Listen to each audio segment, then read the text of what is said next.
మహాగణాధిపతయే నమః. శ్రీ గురుభ్యో నమః. శ్రీమాత్రే నమః. వెల్కమ్ టు ఎడ్ భక్తి ఛానల్.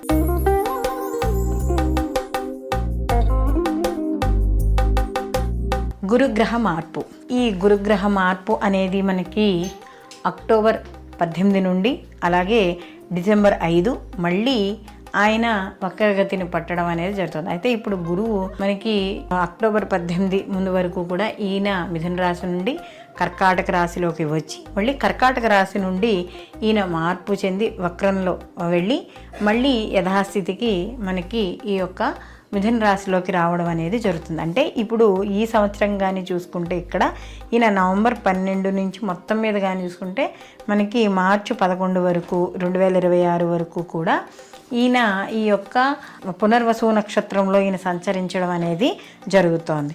అయితే అక్టోబర్ 18 నుండి మనకి డిసెంబర్ 5 వరకు కూడా 2025 సంవత్సరం వరకు కూడా ఈయన అంటే ఇదే సంవత్సరంలో కర్కాటక రాశిలో ఉండి తర్వాత ఈయన వెనక్కి మిథునంలోకి ప్రవేశించడం అనేది జరుగుతోంది. కాబట్టి ఇంచుమించు ఈయన యొక్క 50 రోజుల యొక్క ప్రయాణం కర్కాటక రాశిలో తన ఉచ్చ స్థితిలో ఈయన ఈ యొక్క గురువు ప్రయాణం చేయడం అనేది జరుగుతుంది. సహజంగా గురువు కానీ మనం చూసుకున్నప్పుడు ఈయన శుభగ్రహము, అలాగే విద్యకి, ఉద్యోగానికి, వివాహానికి, సంతానానికి, పూర్వజన్మ పుణ్యానికి కూడా ఈ గురువు మనకి కారకుడుగా మనం చెప్తాం. కాబట్టి ఇక్కడ ఎవరికైనా ఈ గురుగ్రహం ఉచ్చస్థితిలో ఉన్న లేదా గురు మహర్దశలు జరుగుతున్నా అంతర్దశలు జరుగుతున్నా కూడా ఈ సమయంలో వీళ్ళకి శుభ ఫలితాలు ఉంటాయి. ఎందుకంటే గురువు తన ఉచ్చ స్థితిలోకి ప్రవేశిస్తున్నాడు కాబట్టి ఎక్కువగా సహజంగా శుభ ఫలితాలే ఎక్కువగా ఇవ్వడం అనేది జరుగుతుంది. కాబట్టి ఇక్కడ ఈ యొక్క గురువు యొక్క ప్రభావం ఎలా ఉండబోతోంది,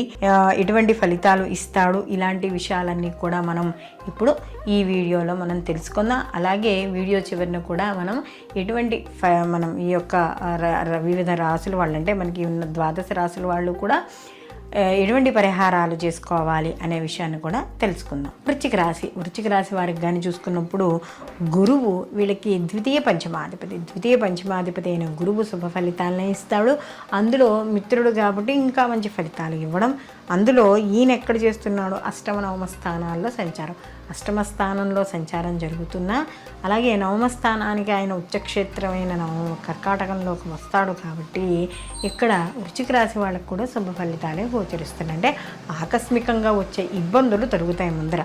అంటే ఏవైనా అప్పుల వల్ల కావచ్చు, లేకపోతే ఏవైనా వాహనాల వల్ల కావచ్చు, అయితే బంధువుల వల్ల కావచ్చు, కోర్టు వ్యవహారాల వల్ల కావచ్చు, లేకపోతే ఏదైనా ఇది వరకు జరిగిన చిన్న చిన్న విషయాల వల్ల ఏమైనా గొడవలు అయ్యి పోలీస్ స్టేషన్లు ఇలాంటి గొడవలు ఏవైనా పంచాయతీలు ఇలాంటివి ఏవైనా ఉన్నా అవన్నీ కూడా తగ్గుముఖం పట్టడం అనేది ఈ వృశ్చిక రాశి వాళ్ళకి కనపడుతోంది. అలాగే ముఖ్యంగా ఈయన ద్వితీయ పంచమాధిపతి కూడా అయ్యాడు కదా. ద్వితీయ పంచమాధిపతి అయినప్పుడు కుటుంబ పరంగా ఖచ్చితంగా మంచి లాభాలు అనేవి అంటే కుటుంబ పరంగా వీళ్ళకి మంచి ఉన్నతి అనేది కలుగుతుంది. అంటే ఇబ్బంది పడుతున్నా ఉచ్చులోకి వెళ్తాడు కాబట్టి ఇక్కడ మీరు మాట్లాడే మాటకి విలువ పెరుగుతుంది. అలాగే ఆర్థికపరమైన విషయాల్లో మెరుగు జీవితం కూడా కాస్త మెరుగుపడుతుంది. అలాగే ఇక్కడ కుటుంబ సభ్యుల దగ్గర మీ విలువ అనేది పెరుగుతుంది. తర్వాత మీరు చేసే ఆలోచనలు ఏవైతే ఉన్నాయో అవి కుటుంబపరంగా కావచ్చు, వృత్తిపరంగా కావచ్చు, ఉద్యోగపరంగా కావచ్చు, ఏవైతే ఉన్నాయో ఆలోచనల యొక్క ఎదురవాడికి సలహా ఇవ్వడం కానీ లేదా మీరు ఆలోచించే విధానంలో కానీ మార్పులు రావడం వల్ల మంచి లాభాలు పొందడం లేదా ఒక మంచి గుర్తింపు లభించడం అనేది ఖచ్చితంగా ఈ మనకి వృశ్చిక రాశి వాళ్ళకి కనబడుతుంది. అందులో ఎప్పుడైతే నవమ స్థానంలోకి వెళ్ళి మళ్ళీ ఆయన ఉంటాడో, నవమ స్థానంలో ఉంటాడో ఆ సమయంలో మాత్రం ఖచ్చితంగా ఇక్కడ కుటుంబపరంగా, ఉద్యోగపరంగా అయితే మీ వ్యక్తిగతంగా మానసికంగా కూడా ఉల్లాసంగా ఉంటారు.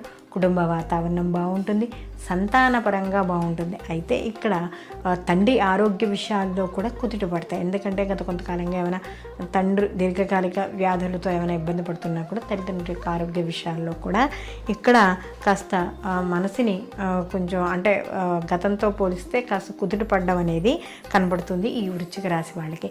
మొత్తం మీద ఈ వృశ్చిక రాశి వాళ్ళకి ఈ గురువు యొక్క మార్పు వల్ల శుభ ఫలితాలే ఇస్తాడు ఖచ్చితంగా. ఎందుకంటే ఈయన ఉచ్చక్షేత్రం నుంచి ఉచ్చక్షేత్రంలోకి వచ్చి మళ్ళీ తిరిగి ఆయన వక్రగతి పట్టినా కూడా శుభ ఫలితాలనే గురువు ఇవ్వడం అనేది జరుగుతుంది. కాబట్టి ఈ వృశ్చిక రాశి వాళ్ళందరూ కూడా శివారాధన ఎక్కువగా చేసుకోవడం, శివపంచాక్షరి నామాన్ని జపం చేసుకోవడం, కుదిరితే ప్రతి సోమవారము కూడా శివాలయంలో అభిషేకం చేసుకోవడం ద్వారా సత్ఫలితాలను పొందడం అనేది జరుగుతుంది.